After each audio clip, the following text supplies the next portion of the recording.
스토리텔링 성경 사도행전 제13장 바울의 제1차 전도 여행. 소제목입니다.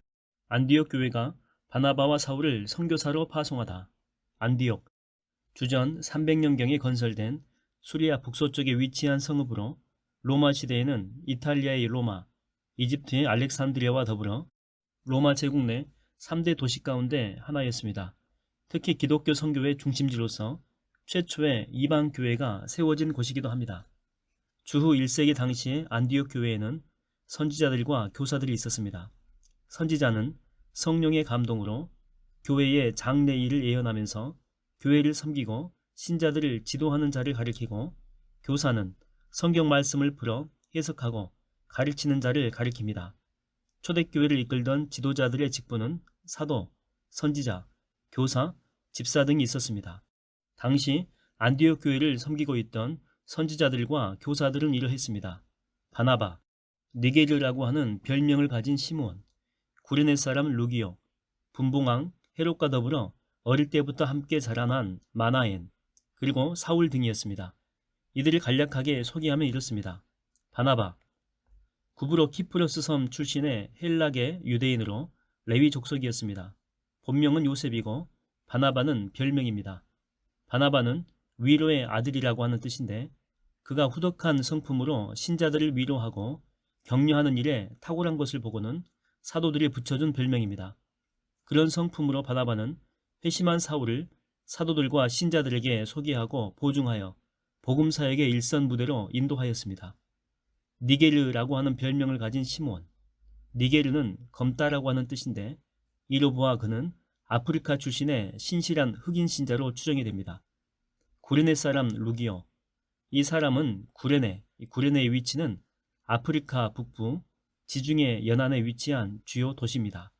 이 출신의 개종자요 전도자로 보입니다. 분봉왕 헤롯과 어릴 때부터 함께 자라난 그의 젖동생 마나엔, 분봉왕이라고 하는 용어는 로마 황제로부터 로마 제국 내에 한 주의 4분의 1을 다스리도록 임명받은 왕이라고 하는 뜻입니다. 여기서 분봉왕 헤롯은 헤롯 안티파스를 가리킵니다.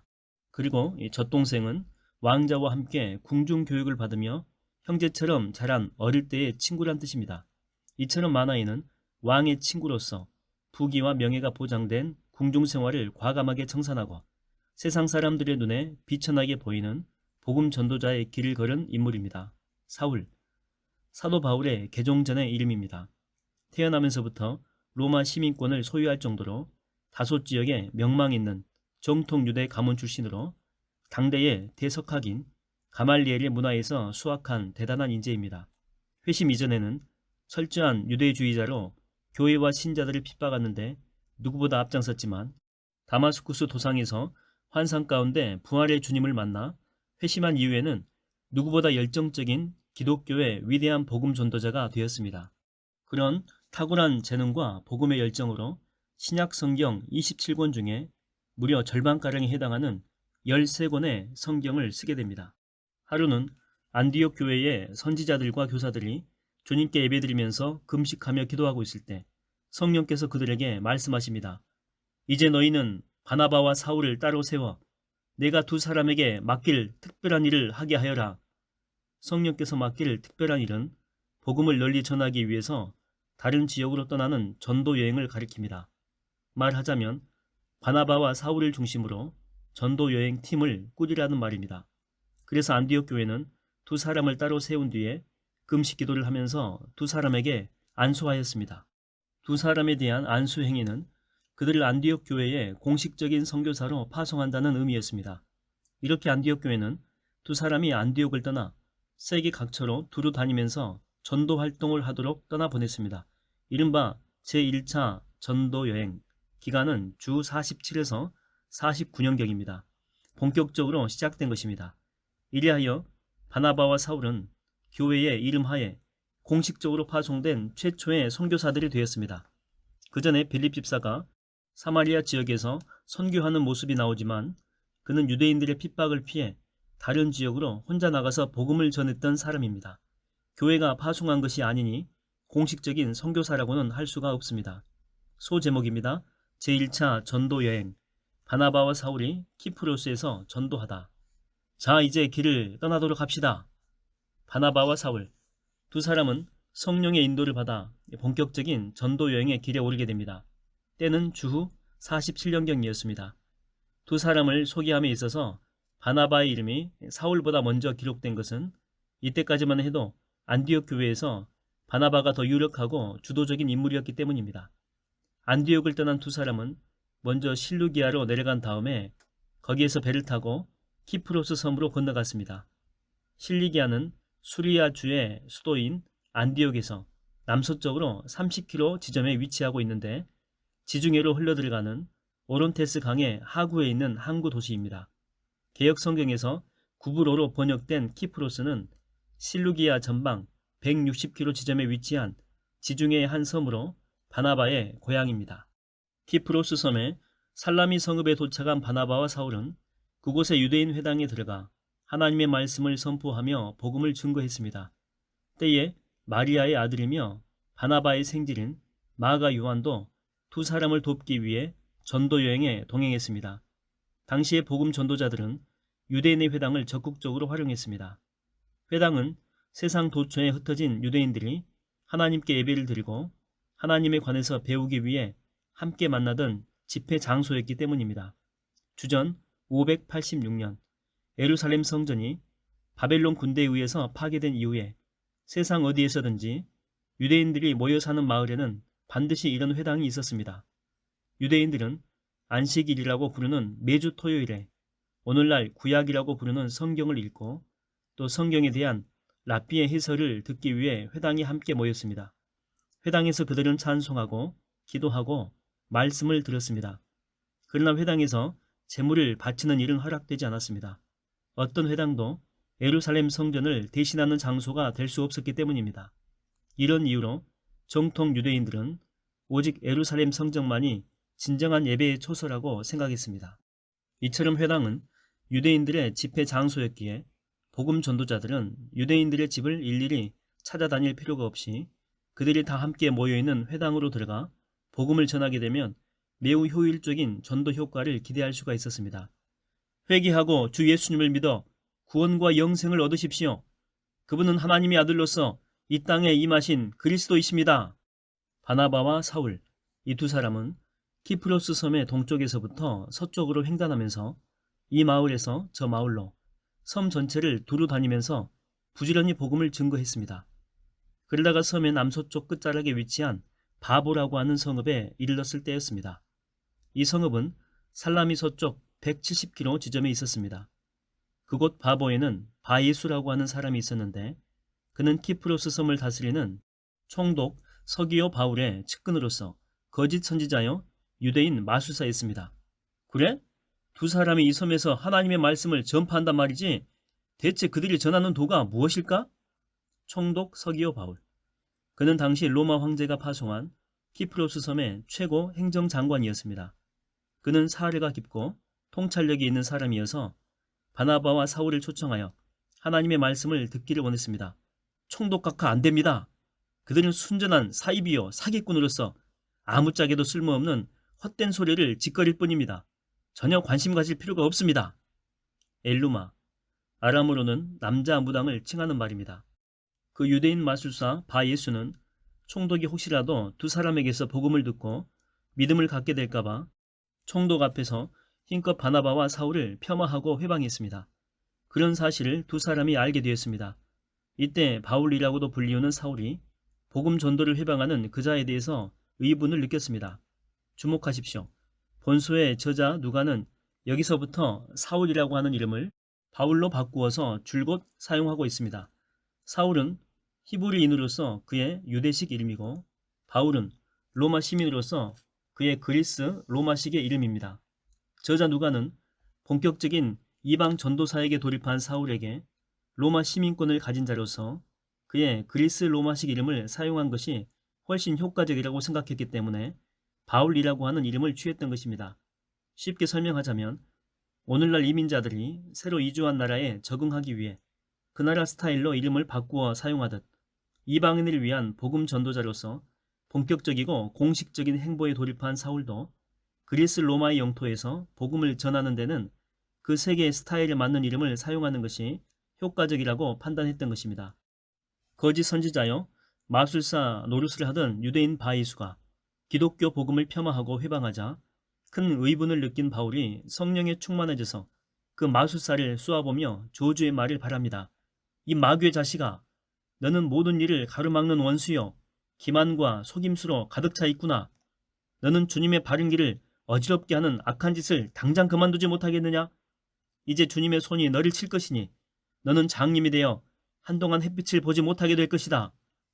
사실 성경은 우리가 다른 사람에 대해서 저주하는 것을 허락하지 않습니다. 오히려 원수까지도 사랑하고 우리를 핍박하는 자들을 위해서 축복할 것을 가르칩니다. 하지만 이때 바울의 경우에는 독특합니다. 그는 자신의 개인적인 감정에 기초하여 그 무당을 저주하지 않았습니다. 성령이 충만한 상태에서 저주를 발한 것입니다.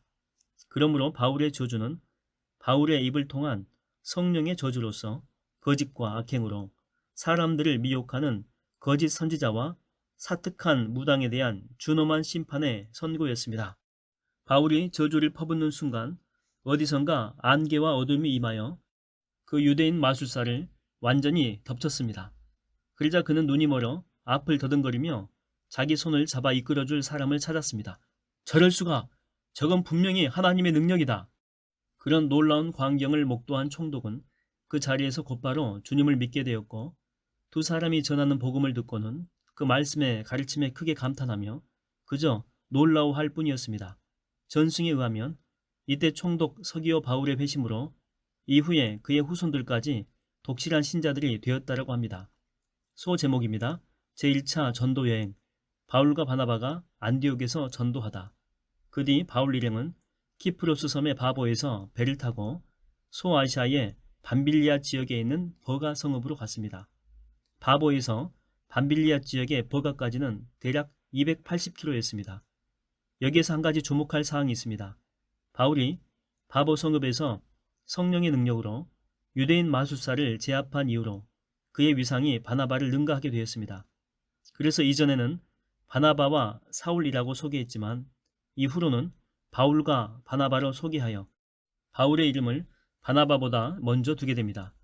아무래도 저는 더 이상은 전도 여행에 함께하지 못하겠어요. 여기서 이만 예루살렘으로 돌아갈까 합니다. 죄송합니다. 바울 일행이 버가에 이르렀을 때 바울과 바나바를 따라서 제1차 전도 여행에 기꺼이 동참했던 마가 요한.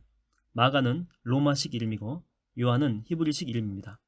갑자기 혼자 예루살렘으로 돌아가겠다라고 합니다. 그러자 바울이 저기 섭섭한 마음으로 만류합니다. 아니 왜요? 기왕 길을 나섰으니 웬만하면 함께 하도록 합시다. 저도 많이 생각해 봤는데요. 더는 안 되겠어요. 폐를 끼쳐 정말 미안합니다. 결국 마가 요한은 버가에서 두 사람을 떠나 혼자서 예루살렘으로 돌아갔습니다. 왜 마가 요한이 갑자기 전도여행팀에서 빠져 혼자 예루살렘으로 돌아갔을까요? 그 이유에 대해서 본서의 저자인 누가는 일절 언급하지 않고 있습니다. 그래서 이런저런 추측들을 하지만 이때 마가 요한이 전도여행팀에서 빠져 예루살렘으로 돌아가야만 하는 부득이한 이유를 바울에게 제시하지 못한 것이 분명한 것 같습니다. 그래서 훗날 제2차 전도여행을 떠나기 직전 바울과 바나바는 마가 요한을 전도팀에 합류시키는 것을 두고 의견이 갈립니다. 바울은 전도여행의 효율성을 위해 이전에 중도 포기한 마가 요한을 배제하려고 했고 바나바는 그에게 한 번 더 기회를 주려 했던 것입니다. 결국 그 문제를 놓고 바울과 바나바는 크게 서로 다투고 갈라져 각자 다른 팀을 꾸려 다른 길로 전도여행을 떠나게 됩니다. 이로 미뤄볼 때 제1차 전도여행에서 마가 요한은 마음의 준비가 덜 된 상태에서 충동적으로 따라 나섰다가 도중에 향수병 혹은 심약함 등으로 인해서 포기한 듯합니다. 사실 그는 예루살렘의 큰 저택에서 아무런 어려움 없이 곱게 자란 부유한 집안의 아들이었습니다. 하지만 후일에 그는 믿음이 크게 성장하여 교회와 사도들에게 큰 도움이 되는 꼭 필요한 인물이 되었습니다. 그는 사복음서 중에 한 권인 마가복음을 기록했고 주로 베드로의 조력자 및 통역자를 활약했습니다. 그래서 베드로는 그를 내 아들이라고 칭했으며 나중에 사도 바울도 마가 요한을 자신의 동역자로 인정하면서 그가 자신의 일에 아주 유익한 자라고 칭찬했습니다. 자, 마가는 신경 쓰지 말고 우리는 계속 전도 여행을 떠나도록 합시다. 마가가 혼자 예루살렘으로 돌아간 후 바울과 바나바는 버가에서 더 위쪽으로 나아가 비시디아 지역의 안디옥으로 올라갔습니다. 거기에서 두 사람은 안식일을 맞아 복음 전도를 하기 위해 유대인 회당으로 들어가 앉았습니다. 회당 예배의 관례에 따라 율법서와 예언서 낭독이 끝나자 회당의 지도자들이 사람을 보내어 바울과 바나바에게 요청합니다. 형제들이여, 여기 모인 사람들에게 무슨 권면해줄 말씀이 있거든 해주십시오. 주 1세기 당시에 회당 예배의 순서는 이러했습니다. 먼저 쉐마를 낭독한 후에 기도문을 낭독했습니다. 그런 뒤 율법서와 예언서를 낭독하고 설교나 가르침의 시간을 가졌습니다. 설교가 끝나면 회당장이 회중들에게 축복을 선포하고 예배를 마쳤습니다. 이때 설교 순서는 말씀의 지식이 뛰어난 자를 회당장이 선별하여 그로 하여금 하나님의 말씀을 가르치도록 부탁하는 형식을 취했습니다. 그래서 당시 그 지역에서 하나님의 말씀을 전파하고 다니던 바울과 바나바에게 특별히 설교를 요청한 것입니다. 한편 쉐마는 너희는 들으라 라고 하는 뜻입니다. 신명기 6장 4절의 초도에 있는 말씀으로 유대인들의 신앙 고백이며 교육 지침이 된 말입니다. 이스라엘아 들으라 이렇게 시작되는 신명기 6장 4절의 말씀은 모세가 선포하고자 하는 모든 율법의 근원이자 신앙의 대상인 여호와 하나님의 유일성에 대한 신앙 고백입니다. 유대인들은 이 신앙 고백을 자기들 신앙의 본질로 삼아 매일 아침 저녁으로 암송하는 의식을 지키고 또한 가르쳤습니다. 그럼으로써 선민으로서의 민족적인 정체성을 확인하였습니다. 유대 랍비들의 전승에 따르면 쉐마는 원래 신명기 6장 4절의 말씀만 가르쳤지만 나중에 신명기 6장 5절에서 9절까지 포함한 것이 되었고 더 나아가 신명기 11장 13절에서 21절 부분과 민수기 15장 37절 41절 부분을 포함한 더 넓은 의미의 쉐마를 가지게 되었다고 합니다. 네, 감사합니다. 그러면 제가 하나님의 말씀을 잠시 가르치도록 하겠습니다. 회당장의 설교 요청을 받은 바울은 복음을 전할 좋은 기회인 줄 알고 조금도 마다하지 않고 자리에서 즉시 일어났습니다.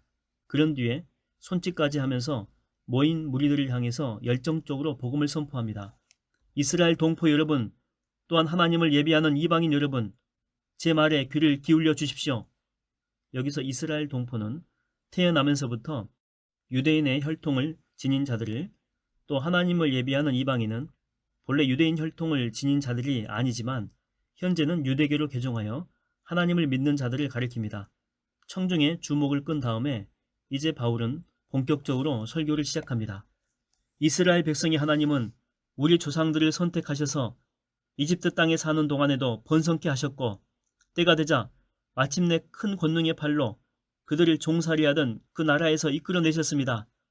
출애굽 이후에 광야에서 이리저리 방황하던 40년 동안에도 하나님은 우리 조상들의 소행을 참아주시고 끝까지 인도해 주셨습니다.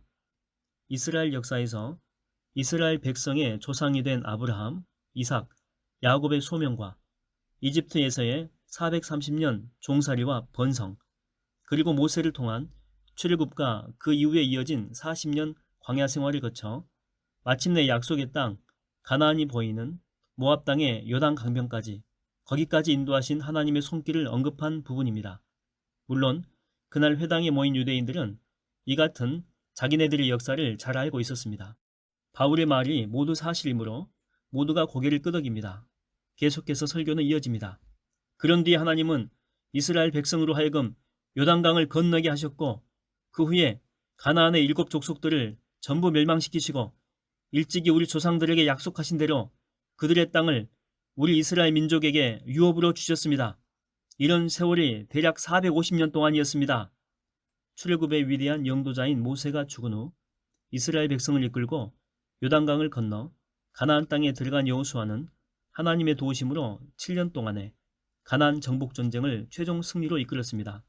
승리 이후에 여호수아는 하나님의 뜻을 좇아 가나안 땅을 이스라엘 12지파에게 분배해 주었고 각 지파는 분배받은 땅에 정착하게 됩니다.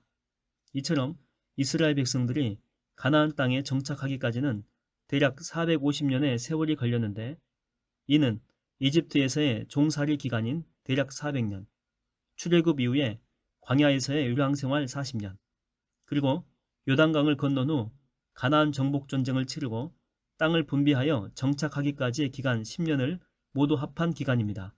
바울의 설교는 계속해서 이어집니다. 가나안 땅을 주신 후에 하나님은 사사들을 세워 자기 백성 이스라엘을 다스리게 하셨는데 선지자 사무엘의 때까지 그렇게 하셨습니다.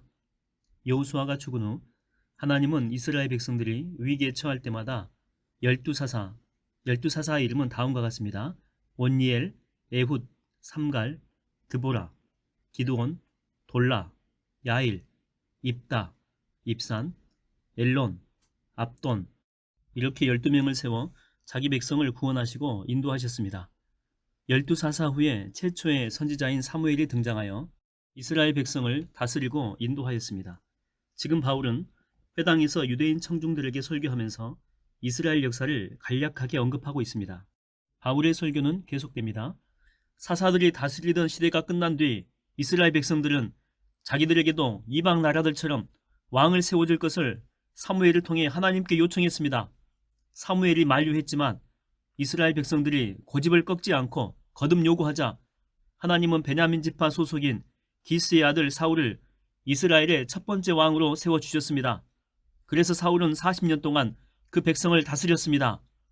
이스라엘 백성들은 하나님이 사사들을 통해서 다스리는 신정 제도를 배척하고 이방 나라들처럼 왕이 직접 다스리는 왕정 제도를 갖추기를 원했습니다. 이에 사무엘은 왕정 제도에 심각한 폐해를 일러주면서 이스라엘 백성들의 잘못된 욕구를 지적하고 만류했지만 그들은 막무가내로 왕을 요구했습니다. 그래서 하나님은 이스라엘 백성들의 뜻대로 그들을 다스릴 왕을 세워주셨습니다. 그리하여 이스라엘의 초대 왕으로 기스의 아들 사울이 등극하여 40년 동안 백성을 다스린 것입니다.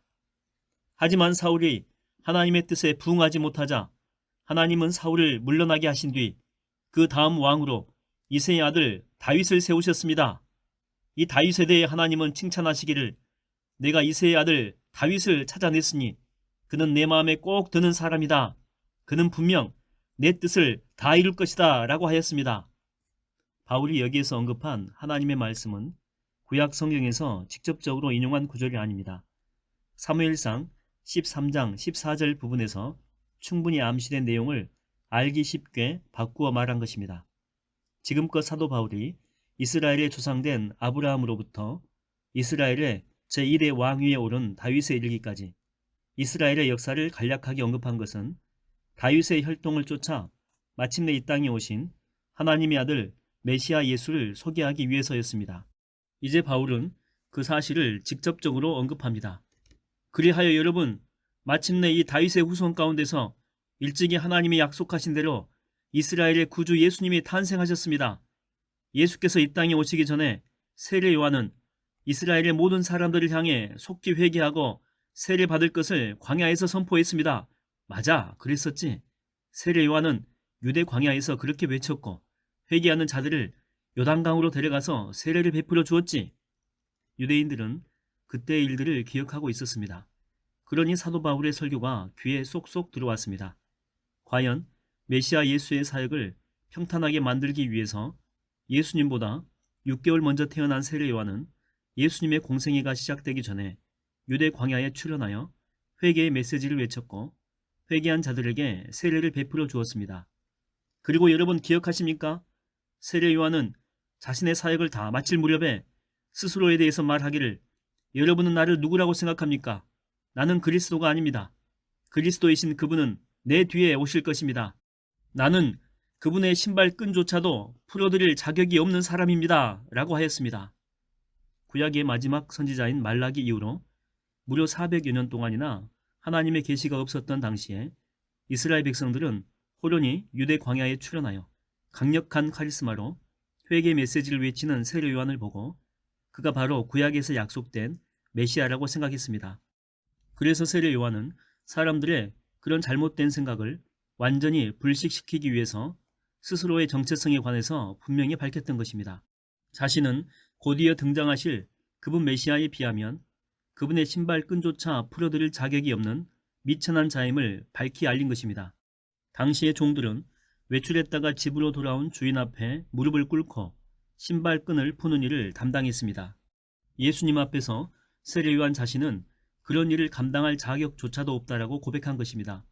이런 사실에 기초하여 사도 바울은 소아시아 비시디아 지방의 안디옥 회당에서 유대인 청중들을 향해서 힘차게 복음을 선포합니다.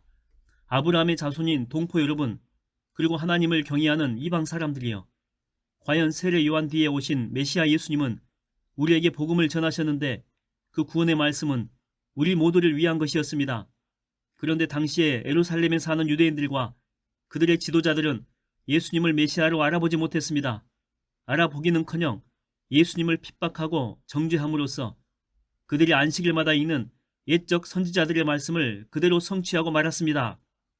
옛적 선지자들, 예를 들면 이사야나 스가랴 선지자들은 유대인들이 예수님을 핍박하고 정죄하여 십자가에 못 박아 죽일 것을 예언했습니다. 유대인들은 안식일마다 성경 두루마리를 펼쳐놓고 그런 선지자들의 글을 읽으면서도 그 뜻을 전혀 깨닫지 못하고 그 예언의 말씀대로 행하고 만 것입니다. 바울의 설교는 이어집니다. 예수님 당시의 유대인들은 예수님을 처형할 만한 아무런 근거가 없는데도 로마 총독 빌라도를 향해 예수님을 십자가에 못 박아 죽이라고 목청껏 소리쳤습니다. 결국 그들은 예수님에 관해 기록된 성경의 모든 말씀대로 예수님께 다 행했고, 십자가에 못 박혀 돌아가신 예수님의 시체는 십자가에서 내려져 무덤에 안치되었습니다. 유대의 종교 지도자들은 백성들의 인기를 한몸에 받으면서 자신들의 권위와 전통에 도전하는 예수님을 위험인물로 간주하고, 일반 유대인들은 예수님에 대해 로마의 압제에서 나라를 해방시켜줄 정치적인 메시아를 기대했다가 그 기대가 다 깨지자 미움과 증오로 변해서, 그리고 로마 총독 빌라도는 예수님에게 죄가 없다는 걸 확신했으면서도 자신의 정치적 입지가 흔들릴까봐 두려워 예수님을 십자가에 못 박아 죽였습니다. 십자가 위에서 돌아가신 예수님의 시신은 예수님을 몰래 따르던 공예 회원인 아리마대 사람 요셉 일행에 의해 십자가에서 내려져 요셉 자신이 사용하려고 예비해둔 골고다 언덕 부근의 새 무덤에 안치되었습니다. 이제 바울은 목소리를 한껏 높여 부활의 주님에 관해서 선포합니다. 그러나 여러분, 하나님은 죽은 자들 가운데서 예수님을 다시 살리셨습니다. 그리고 다시 사신 예수님은 갈릴리에서 예루살렘까지 동행했던 뭇 사람들에게 나타나 여러 날에 걸쳐 자기 부활의 몸을 보이셨습니다. 그때 부활의 예수님을 직접 본 목격자들은 지금 사람들에게 예수님을 증거하는 증인들이 되어 있습니다. 무덤에서 부활하신 예수님은 곧바로 승천하시지 않고 지상에 40일 동안 그대로 머무시면서 부활의 몸을 여러 사람들에게 나타내 보이셨습니다. 맨 처음 무덤 근처에서 막달라 마리아에게 보이신 것을 시작으로 다른 신실한 여인들에게도 보이셨고, 엠마오 도상과 다락방과 갈릴리 바다와 올리브산 등에서 베드로를 비롯한 여러 제자들에게 수차례 나타내 보이셨고, 주님의 동생 야고보와 500여 신자들에게도 보이셨습니다. 지금 회당에서 복음을 전하는 사도 바울은 다마스쿠스 도상에서 환상 가운데 부활의 주님을 직접 목격하였습니다. 부활의 주님을 목격함으로써 오늘날 부활의 증인된 우리는 하나님이 우리 조상들에게 약속하셨던 기쁜 소식을 여러분에게 가지고 왔습니다. 하나님이 이스라엘 조상들에게 약속하셨던 기쁜 소식, 곧 복음의 핵심은 예수 그리스도입니다. 하나님은 일찍이 이스라엘의 조상인 아브라함, 이삭, 야곱 등과 언약을 맺고 많은 것들을 약속하시고 신실하게 이행하셨습니다. 하지만 이스라엘 백성들은 하나님을 떠나 이방의 우상들을 섬김으로써 그 언약을 깨뜨렸습니다. 그래서 예레미야 선지자는 언젠가 하나님이 자기 백성들과 새 언약을 맺을 것이라고 예언했습니다. 마침내 하나님의 독생자인 예수님이 이 땅에 오셔서 우리의 죄를 대신 짊어지고 십자가에서 돌아가셨을 때 새 언약이 체결되었습니다. 그 새 언약의 핵심이 바로 예수 그리스도이십니다. 그러므로 이제 우리는 예수 그리스도를 믿음으로써 하나님께 구원과 영생을 약속받을 수 있게 된 것입니다. 이것이 복음, 기쁜 소식입니다. 여러분, 하나님이 예수님을 다시 살리심으로써 우리 조상들의 후손인 우리를 위해서 자신의 약속을 온전히 이루셨습니다. 이것은 시편 제2편에 기록되기를 너는 내 아들이다. 오늘 내가 너를 낳았다. 라는 말씀 그대로입니다. 바울은 시편 2편 7절의 말씀을 인용했습니다. 본래 그 시는 이스라엘 사회에서 왕의 대관식 때 사용되던 시입니다. 여기서부터 유대인들은 전통적으로 그 시가 만왕의 왕이신 메시아와도 관련되었다라고 믿었습니다. 따라서 이때 바울이 이 시를 인용한 것은 예수께서 부활하심으로써 사망의 권세를 깨뜨리고 만물의 왕이 되신 메시아 예수 그리스도라는 사실을 증거하기 위함이었습니다. 바울의 증언은 계속 이어집니다. 하나님이 예수님을 죽은 자들 가운데서 살려내시고 다시는 죽지 않게 하신 이 사실, 그것은 성경에 기록된 바 내가 다윗에게 약속한 거룩하고도 확실한 복을 너희에게 주겠노라는 말씀이 그대로 이루어진 것입니다. 그뿐 아닙니다. 또 다른 시편에도 기록되어 있기를 주님께서는 주님의 거룩하신 분을 썩지 않게 하실 것입니다 라고 기록되어 있습니다. 사도 바울은 시편 55편 3절의 말씀과 시편 16편 10절의 말씀을 연이어 인용하였는데 그 성경 구절들은 무덤에서 그 시신이 그대로 썩지 아니할 메시아 예수에 관한 내용입니다. 그것이 바로 복음으로서 일찍이 하나님이 다윗에게 약속하신 거룩하고도 확실한 복인 것입니다. 이제 바울은 좀 더 알아듣기 쉽게 설명합니다. 여러분, 이 말씀은 다윗을 가리켜 하신 말씀이 아닙니다. 다윗은 하나님의 뜻에 따라 섬기며 살다가 죽었고 죽어서는 조상들과 함께 땅에 묻혔기에 그의 몸도 이제는 썩어 없어졌습니다. 그러나 하나님이 다시 살리신 그분은 무덤 속에서 썩은 일이 결코 없었습니다. 과연 그렇습니다. 비록 예수님이 십자가에서 못 박혀 죽으시고 그 시신은 무덤에 장사되었지만 죽은 지 사흘 만에 부활하셨기 때문에 예수님은 무덤에서 그 시신이 그대로 썩는 일이 결코 없었습니다. 이런 사실에 기초하여 바울은 권면합니다. 그러므로 형제들이여, 여러분께 꼭 알려드리고 싶은 것이 있으니 그것은 곧 이 부활의 예수님을 통하여 우리가 하나님께 죄사함을 받을 수 있다라고 하는 것입니다. 누구든지 그리스도 되시는 예수님을 믿는 사람은 오직 그분을 통하여 모든 죄에서 해방되어 하나님 앞에 의롭다고 인정받을 수 있습니다. 아니 잠깐만요. 모세 율법을 통해서 우리가 하나님 앞에서 의롭게 되는 것 아니었습니까? 우리는 지금까지 그렇게 배워왔습니다. 아닙니다. 하나님 앞에 의롭다고 인정받아 구원과 영생을 얻는 일은 모세의 율법으로는 절대로 될 수 없는 일입니다. 이제 여러분은 선지자들이 선포한 바 다음과 같은 일이 여러분 자신들에게 닥치지 않도록 조심하십시오. 그게 대체 무엇입니까? 내가 낭독할 테니 잘 들어보십시오. 사도 베드로나 바울 그리고 스데반 집사 등에서 보듯이 그들의 설교나 가르침에서 많은 구약의 성경 구절들이 막힘없이 인용되고 있는 모습은 참으로 놀랍습니다. 하지만 그 당시의 유대인들은 그리 놀라운 일이 아닙니다. 그들은 기록된 문서가 보편화된 시대가 아니라 입으로 외우는 구전 문화 속에서 살았습니다. 그럴 수밖에 없는 것이 당시에는 구약 성경의 필사본이 아주 드물고 귀했기 때문입니다. 그래서 유대인들은 구약 성경의 말씀을 듣고 말하고 반복해서 외우는데 많은 노력을 쏟아부었습니다. 특히 모세의 율법을 전문적으로 연구한 바울에게야 더 말할 필요가 없습니다. 이제 바울은 구약 선지자의 글을 낭독합니다. 하박국 1장 5절 말씀입니다. 보아라, 너희 비웃는 자들아, 너희는 기가 막히게 놀라다가 마침내 망하리라. 너희가 믿지 못할 일을 내가 너희 시대에 행할 것이니 누군가 너희에게 말해도 너희는 믿지 않을 것이다. 하박국 1장 5절의 말씀으로 하나님의 말씀을 믿지 않는 자들이 당할 형벌에 대한 경고의 메시지입니다. 바울이 지금 전하고 있는 놀랍고 위대한 복음의 말씀을 비웃거나 거부하지 말고 마음속에 받아들여 회개하고 구원을 얻으라고 하는 말입니다.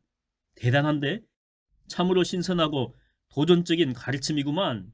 지금껏 들어보지 못한 놀라운 설교력은 또 듣고 싶어. 설교 후에 바울과 바나바가 회당을 나서려고 하자 설교에 신선한 충격을 받은 사람들은 다음번 안식일에도 와서 설교해 줄 것을 간청하게 됩니다. 회당 모임이 전부 끝난 후에 많은 유대인들과 개종한 이방인들이 바울과 바나바를 따라 나섭니다. 그러자 두 사람은 자신들을 따르는 사람들과 이런저런 이야기를 나누면서 늘 하나님의 은혜 가운데서 살아갈 것을 권면합니다. 사도행전에는 세 사람의 설교가 나옵니다. 베드로의 설교 2장, 스데반의 설교 7장, 본문에 바울의 설교입니다. 세 사람의 설교에는 공통점이 있습니다. 모두 이스라엘 역사를 개관하고 있습니다. 아브라함부터 모세로 이어지고 그 역사의 초점을 예수 그리스도에게 맞춥니다. 일주일이 흘러 그 다음 안식일이 되자 비시디아 지방의 안디옥 성읍에 사는 거의 모든 사람들이 하나님의 말씀을 들으려고 회당으로 모여들었습니다. 그러나 이 같은 현상을 못마땅하게 여기는 자들이 있었으니 그들은 오직 모세 율법으로만 의롭게 된다는 사실을 굳게 믿는 정통 유대인들이었습니다. 그들 중에서도 극렬 유대인들은 수많은 사람들이 바울과 바나바에게로 모여드는 것을 보자 적개심과 시기심으로 가득 찼습니다. 그래서 그들은 바울이 하는 말끝마다 욕설을 퍼붓고 조롱했습니다. 에이 사기꾼, 이 거짓말장이, 전부 헛소리, 쓸데없는 소리 듣느라고 귀만 버렸네. 그러나 바울과 바나바는 조금도 개의치 않았습니다. 전혀 동의하지 않고 회당에 모인 사람들에게 담대하게 하나님의 말씀을 선포합니다. 하나님의 이 기쁜 소식은 먼저 여러분 유대인들에게 전해져야 했습니다. 그런데 여러분들은 그 복음을 거부함으로써 여러분들 스스로가 영생을 받을 자격이 없음을 인정하고 있습니다. 그러므로 이제 우리가 이 복음을 들고 이방인들에게로 향하는 것입니다. 주님께서 우리에게 명령하시기를 나는 너를 이방 사람들의 빛으로 삼았으니 너로 하여금 땅끝까지 구원을 전파하게 하려 함이니라 라고 하셨습니다. 여기에서 바울이 인용한 성경 구절은 이사야 49장 6절의 말씀입니다. 본래 거기서 너는 장차 세상의 구원자가 되실 메시아를 가리켰지만 여기서 바울은 그리스도의 제자된 자신과 동역자들을 자연스럽게 연결시켰습니다. 유대인들은 하나님께 먼저 택함을 받아 많은 특권을 누렸지만 완고하게도 복음을 배척했습니다. 이에 바울은 영생의 복음이 유대인들을 떠나 이방인들에게로 향할 것임을 선언했습니다. 하지만 바울이 이렇게 말한 것은 유대인들이 이 말에 자극을 받고 회개하기를 원했기 때문입니다. 그리고 바울은 언젠가는 동족 유대인들도 완고한 고집을 꺾고 돌이켜 회개함으로써 복음을 받아들이게 될 것을 내다보았습니다. 복음이 이방인들에게로 향한다고? 그것 정말 반가운 소리로군. 바울의 설교를 듣고 이방 사람들은 기뻐 어쩔 줄 모르며 하나님을 찬양하고 하나님의 말씀을 영접했습니다. 그리하여 하나님께서 영생을 주시기로 작정된 사람들은 모두 믿게 되었습니다. 여기 영생을 주시기로 작정된 사람들이란 하나님의 선하신 주권하에 영생을 누릴 자로 예정되어 하나님의 생명책에 그 이름이 기록된 자를 뜻합니다. 사람의 자유의지는 죄로 훼손되어 스스로 복음을 받아들일 수 없는 만큼 오직 하나님의 주권적인 은총하에 그의 마음이 열려야 복음을 영접할 수 있게 되는 것입니다. 유대인 회당을 발판 삼아 바울과 바나바가 적극적이고도 열정적으로 복음을 전한 결과 하나님의 말씀이 안디옥 성읍은 물론이고 비시디아의 온 지방으로 널리 퍼져나갔습니다. 이에 위기감과 적대감을 가진 극렬 유대인들은 지위가 높은 귀부인들과 유지들을 악한 말로 선동하여 바울과 바나바를 핍박하게 하였습니다. 당신들은 무슨 허튼 소리를 짓거려 순진 무고한 사람들을 미혹하는 것이냐? 당장 여기서 나가지 못할까? 썩 꺼지도록 하라! 유대인들에게 선동당한 귀부인들과 지역의 유지들이 결국 바울과 바나바를 자기들의 지역에서 쫓아내버렸습니다. 그래서 두 사람은 그들에게 항의하는 뜻으로 발의 먼지를 털어버리고는 비시디아 지방의 안디옥을 떠나 곧장 이고니온으로 갔습니다. 유대 사회의 풍습상 발의 티끌을 떨어버리는 행위는 누군가와 어떤 관계를 떨쳐낼 때 취하는 행동입니다. 주로 유대인들이 이방인의 지역에서 벗어날 때 그런 행동을 했습니다. 여기서는 복음을 배척하는 자들에 대해서 취한 행동입니다. 비록 바울과 바나바가 핍박을 받고 쫓겨났지만 두 사람이 전한 복음으로 말미암아 비시디아 지방 내 안디옥 성읍의 신자들은 여전히 큰 기쁨에 젖어 있었고 성령 충만한 상태로 믿음 생활을 영위하고 있었습니다.